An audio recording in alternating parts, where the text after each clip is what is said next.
So please welcome Clare.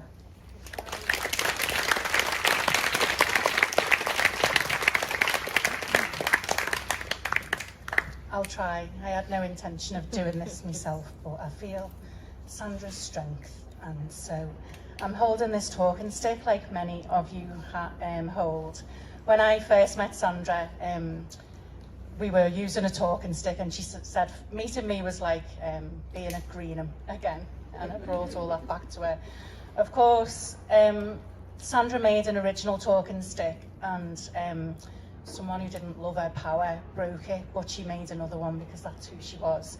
It's not fucking finished yet. I'm sure it will be. I'll try to read this. I have so much to say about Sandra Richardson.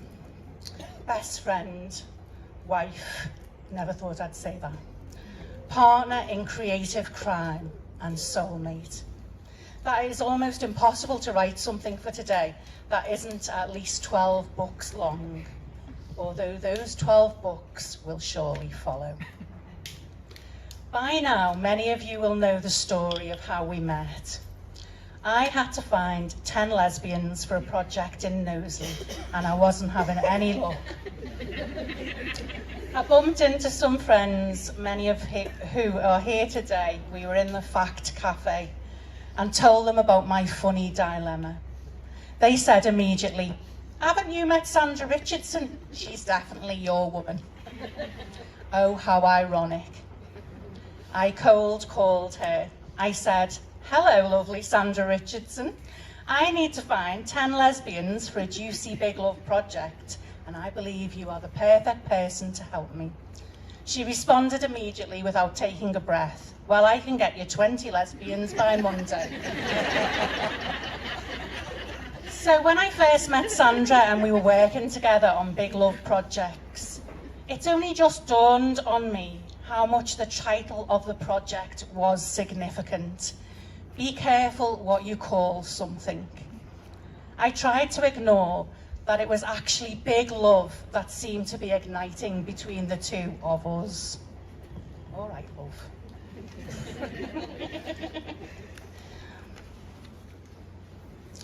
I tried to pretend that this big love wasn't happening. I crossed her on the stairs one day as we were both running around organising something.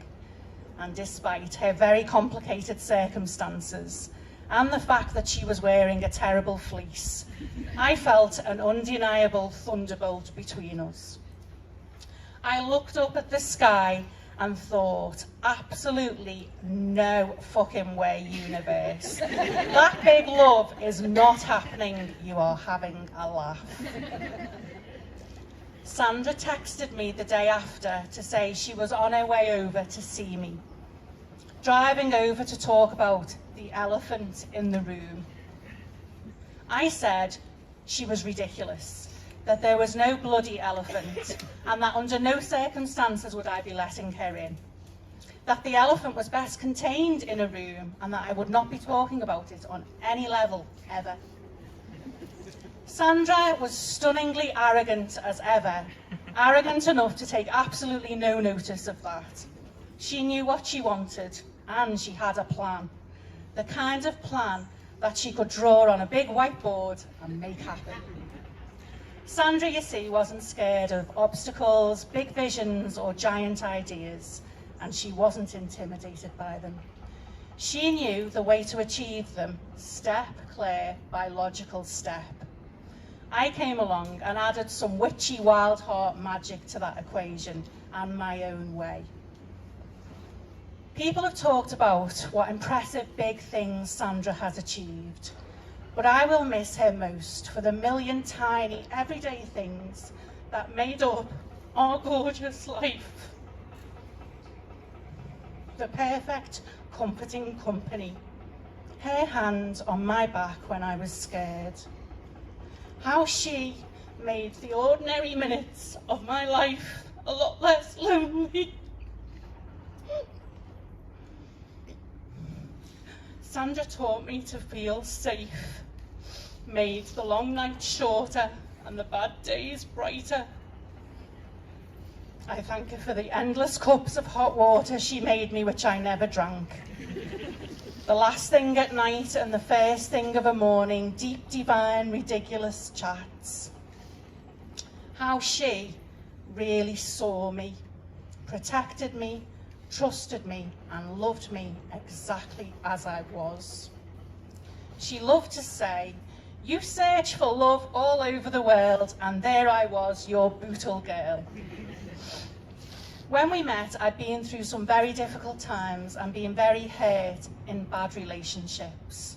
But I had healed, had cured myself of codependency, and was determined to be standing in my own power without leaning on anyone else or becoming enmeshed in relationships. Sandra was having none of that. Lean in, depend on me, need me, let me take the weight, miss me when I even just go up the stairs, wail when I'm not there. She said she was going to start a movement to reclaim codependency. I laughed. We laughed together. I never realised how much we laughed together till this last week, when I've been watching old videos on our phones. We laughed for a whole 7 years. We were silly together, playful, real, magical. We laughed with each other, at each other, a lot, gently at others' ridiculousness. We laughed every day. We laughed at my latest wild plans and visions. We laughed at how she thought her paintings were rubbish until she changed her mind and thought they were brilliant and better than mine, and had sold out quicker than mine ever did. We laughed at how she ended up somehow modelling kimonos and crow goddess earrings live on Facebook. How did that happen, she said. We laughed through tears at the heartbreaking irony and synchronicity of her life and death. She said with me, she only ever got to have half a ciggy because I always had an adventure waiting that she loved to be dragged along to. She would moan, roll her sparkly eyes and laugh. At the end of her life, Sandra, despite the deeply traumatic journey she was on, said she had arrived at exactly where she wanted to be. In love, a recognised, celebrated poet, kind to herself and loving herself, and realising that she was, after all, fuck it all, fabulous. She said it was a pity it had taken her over 50 years, but that it was good to get there in the end. She had a list of wise, incredible revelations and visions on her deathbed, as well as a list of instructions for everyone. My list, as you can imagine, was extensive and included: don't do any admin, it will kill you. Don't put up with any cranks, they are everywhere. Don't date anyone with no money, you need beautiful things and expensive hotels. Carry on my work, finish my poetry, because I'm sorry, Clare, some of them have only got titles so far. Grieve like an absolute bastard, but rest and go on holiday because you are bloody exhausted. Create always, because that is who you are. Many things about our big love have brought me to my knees over the last few months, weeks and days. Registering her occupation as poet on her death certificate was one of these moments. I know how much that would have meant to her, for her to be really seen and known for who she was at a soul level. When we were filling out the census earlier in the year, I wrote to Sandra and my mum's horror, "Wild lesbian artist witch," as my occupation, while she had put retired, which she then saw mine and instantly regretted their modesty. Because she had never really retired, she had just stepped more fully into who she truly was. When Sandra was at her weakest, most vulnerable and scared, I looked in her eyes and told her that she was more powerful than ever. She really lived into that in the last few weeks of her life. I hope you have felt that power as a comfort in these last few weeks. There is no way on earth to make this story have a happy, sugar-coated ending, and to do so would take away from the truth about the enormity of our grief and loss, about how life is both extremely harsh and breaking and exquisitely beautiful at the same time. But I do hope, because of mine and Sandra's juicy big love, that you might just decide to take a risk. Go to less endlessly boring, pointless meeting. Make a wild journey or two like we did. Travel, take a leap, create, write, paint, laugh more, be silly, not wait until the last days to claim your sole title. When a strong woman leaves this world, she cannot be replaced, but some of her spirit must somehow be embodied by us that are left behind. So with this in mind, I hope you will lean into each other a little, let the love in a little bit more, lead with the heart, say what you really want to say to people, do what's right, because that's what Sandra always did. Be more of a shero. I am deeply heartbroken beyond all these words, but I am proud. Proud to have been Sandra's bootle girl.